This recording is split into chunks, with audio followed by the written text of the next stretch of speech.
I mean, you have people who have lived in these homes for up to 20 years, who have raised families in them, made memories in them, planned futures in them. I'm on the brink of losing my home over a simple piece of paper. Had they have sent me a paper every month stating, this is still here, hey, you owe this, I would have paid it. It's horrible thinking I could be out there homeless. The very big thing. Yo, that's the sad thing, you know. Whole family is going to be upended and removed from their homes. Like, the people who are making the decisions, they don't look at that home as a home. They look at it as property. They look at it as a paycheck. They look at it as money we can milk.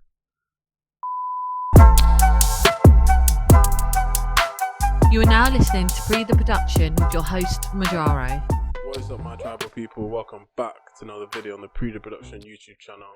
I'm your tribal chief, Majaro, aka Midge.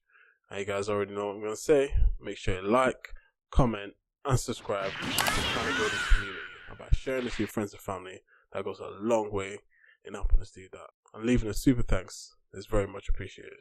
Now, let's get into it. The year is 2008. Barack Obama is the poster boy of democracy. Jay-Z and Beyonce have just gotten married, and we've had the Summer Beijing Olympics. Oh yeah, and we can't forget the global financial crisis. Share prices being halved, loans being defaulted on, banks going bankrupt, and mortgages and houses being repossessed. What a year, eh? And there's 10-year-old me in a class. My teacher goes, it's crazy out here, cuz bad for us now, but when you guys are older, when you guys are in our position, it's going to be so much better. You're going to have so much opportunities. After a recession, you know, on the other side, it's supposed to be good times. Only for 16 years down the block to be in the same situation. Fresh off the heels of a global pandemic, we're in our own mini crisis, mini financial crisis all over the world, whether it's, you know, defaulting on loans, you know, not being able to afford this, prices going sky high. We're in some type of financial crisis somewhere. And to think you just got in your life back in some sort of new normal, only for debt collectors to be like, oh, remember that last crisis? Remember 2 crises ago? You know, remember that debt that was forgiven? People were losing their houses and defaulting on their mortgages so much that the government had to come in and, you know, forgive loans and, you know, give people payouts of at least 80% on their loans so they could be like, okay, cool, you pay the rest and 80% of it, we'll take care of it. Only for years later, like zombies, to come from the grave, come back to life, and for you to be handed a letter saying you owe 500,000 at least with interest because you were not paying your forgiven mortgage payments.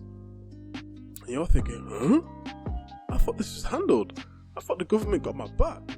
I thought that was the one thing they could do during that time. I mean, you know, bank executives didn't get put into prison for literally making the whole world collapse. That didn't happen. For being irresponsible with their policies regarding giving out loans to people who had no business buying a house. I thought they did me a solid. Only for them to just pass off the debt to debt collectors at a fraction of the price, and then for them to come knocking on your door years later saying you owe us $500,000 at least. America, eh? I guess this is what the land of the brave and free is like for most people. Phil, take it away. And then we've got to talk about zombie mortgages because, well, zombies, they're not scary because they're just in movies. Zombie mortgages are fucking terrifying because they can actually come back from the dead to take your home. And the scarier thing is that some of you may think this is not relevant to you, but you should think again because neither did the people in this story. And to properly explain this, we got to take a trip down memory lane to the fall of 2008. What in the world is happening on Wall Street? 21%. Because we're now down 43%. Traders here working the phone say a lot of their customers are freaked out. On the NASDAQ, everything and more has been completely wiped out. It was the worst day. I'm getting PTSD because that was all over the news. My dad was watching CNN like, Jesus Christ. What a year. What a year. That's all anyone could talk about, really. And that and Barack Obama being the first black president. On Wall Street since the crash of 1987. The housing bubble, it finally popped, threatening millions of Americans with foreclosure. Because of course, mortgage lenders, they went nuts for years. They were throwing cash at anyone who would take it, even people with shit credit and no savings. And one of the ways they preyed on the least creditworthy borrowers was to bypass the normal requirement for a down payment altogether. And doing this by concocting something called an 80-20 loan, where one loan covers 80% of the home's value and the other loan covers the remaining 20%. But starting in 2007, the adjustable rates in those loans, they kicked in, spiking monthly interest payments way beyond what any subprime borrower could afford. So people defaulted, banks collapsed, and the American economy went belly up. But to save some people from foreclosure, the federal government created a loan modification program. Right? And so people who enrolled got the interest rate on their first loan, the 80% one, lowered back down. And they were told that second loan, right, the 20% one, that was forgiven, written off, or just rolled into the first one. You know, after not hearing anything about it for some 15 years, they figured, hey, it's really gone. But in fact, what they didn't realize is that it had only gone dormant, with debt collectors or other investors buying up that old debt for pennies on the dollar, you know, just quietly sitting on it until home prices rose, which notably they have been over the past few years, with them then launching a surprise attack on the homeowner with an exorbitant bill in their mailbox, retroactively packing on interest payments and late fees that they had no idea they were even supposed to pay all these years, right? Inflating the debt 2 or 3 times its original value, which is exactly. Damn, imagine that. You're thinking, whoa, this is some tough times out here. The government's doing me a solid? Big up to Uncle Tom, right? Big up to the government, Flying Eagle and that. But then, for the companies of these debt collectors to do a sneak attack like this, fresh off the heels of a pandemic and another mini financial crisis, people's houses have been getting sold and being repossessed. Now that there's layers to this, there's the first wave, no, there's a second layer. I feel for these people, because imagine being a youngster at that time and thinking, okay, in the future, I want to be able to buy my own home. I want to be able to settle down and find a family, and we can, you know, have a local area to call our own, have our own community.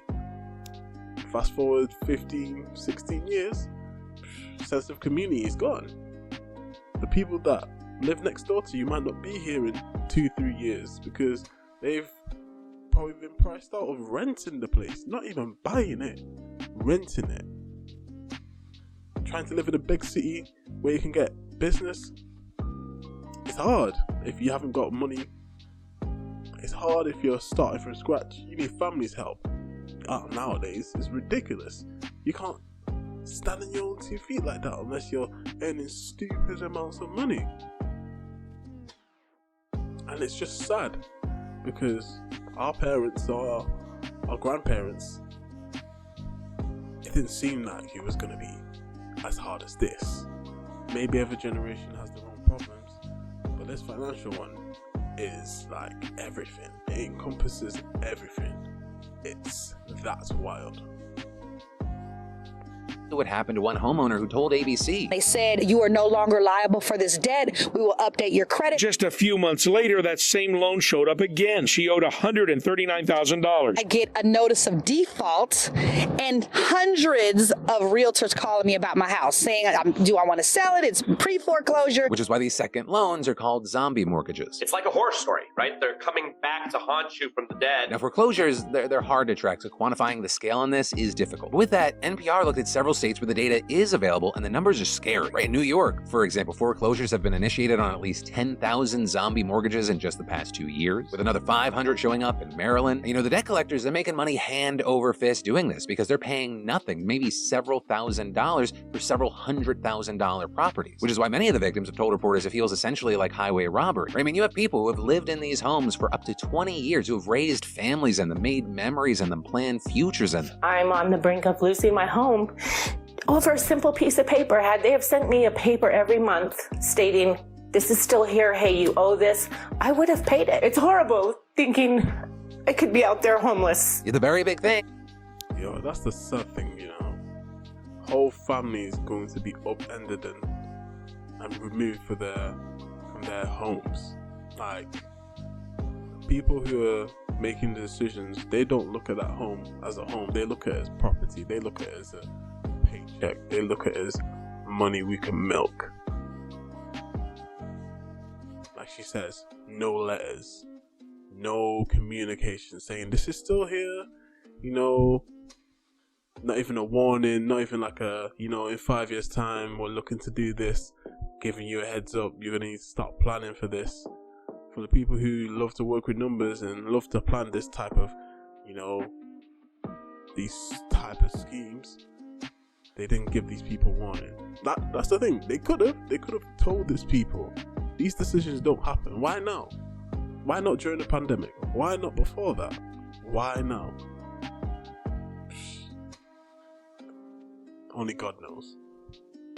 Is that all of this is completely legal. Though that's not to say that you can't get a lawyer and fight back. Or depending on the details, you may be able to claim that the debt collectors violated certain regulations by not notifying you about the interest payments. Which is why if you have or had a second mortgage, listen to this foreclosure prevention advocate who spoke to Fox News. You have to check your title report. If you have a second that you think is paid off, you need to make sure it was reconveyed. If you think it was not even just paid off, if you think it was just wiped out, it may still be there. You need to check your title. People don't check their credit reports as often as they should. They certainly never check their title reports, and that's the only place it's going to show up until you get a letter saying, hey, please give us an outrageous amount of money before we come take your house. The zombie mortgage business was primarily, for about 10 years ago, was nothing but bottom feeders. Now it's publicly traded companies that are getting involved with this, and all they do is deliver misery. Which is why ultimately, like, the only long-term solution here is the legal solution for state attorneys general, federal regulators, and most of all, politicians to get involved. Because otherwise, for a lot of people, this is just a horror movie with no end. And if I were these people, I'll be ringing every lawyer. I'll be speaking to every politician. I'll be getting Facebook groups together, group chats together, you know, broadcasts on Instagram. I'll be making this a madness. I'll be going in. If this was just sprung up on me, I'll be finding people saying, yo, we need to stick together, we need to protest, we need to do something, because this is wrong. There's right and there's wrong, and this is plainly wrong. Let me know what you think about this in the comments below. As always, make sure you like, comment, and subscribe. Super thanks is appreciated, and I'll see you guys on the next one.